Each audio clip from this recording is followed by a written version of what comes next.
targeted. They've had a lot of evidence out there that it's going to happen. But as far as the size of government, it's just, they want to grow.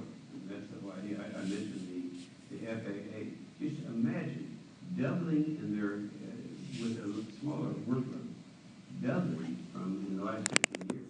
It's because they don't want to get smaller. So every time there's a mandated cut, they don't want that mandated cut. They want to grow. They want to employ more people. And that's the nature of government. And we've been through the ups and downs of that. We're just in the ups right now. I'm going to ask a question as the moderator's prerogative here.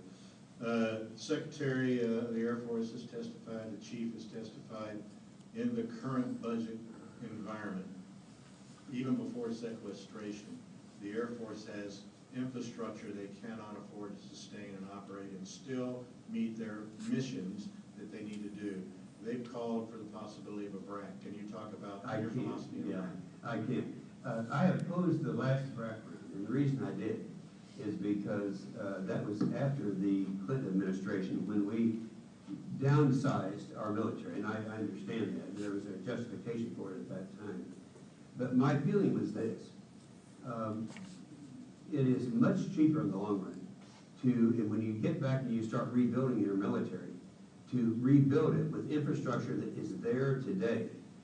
The one thing that people, is incontrovertible, that if you go through a BRAC round and you close something, it's going to cost you money for the first 5 years. Everybody knows that.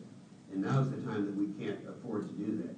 And secondly, I really believe that we're going to get through this cycle. We're going to get a pro-defense president of the United States. We're going to have a change in which the change will take place, I think, in 2014 in Congress. And we're going to start, and I don't want to start downsizing the infrastructure. So I will be leading the fight, and I've already told them that in Washington to stop another BRAC. That'll be good news for helpful Well, on the basis, see, for sure. let's look at something that is real important. A lot of people say, well, it's political influence. That really isn't true. Political influence does make sure, in my case, that they're not going to mistreat Oklahoma. I don't want that to happen. But the biggest thing is there's 8 criteria every time there is a BRAC round. And always number 1 or number 2 is community support.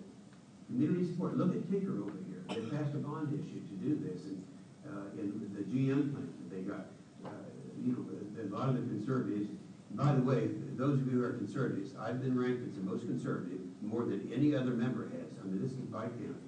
But I always hasten to say I'm a big spender in 2 areas, national defense and infrastructure. That's roads and highways.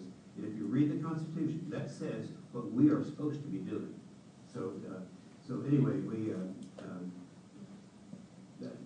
we're going to be faced with that, and we'll be leading up.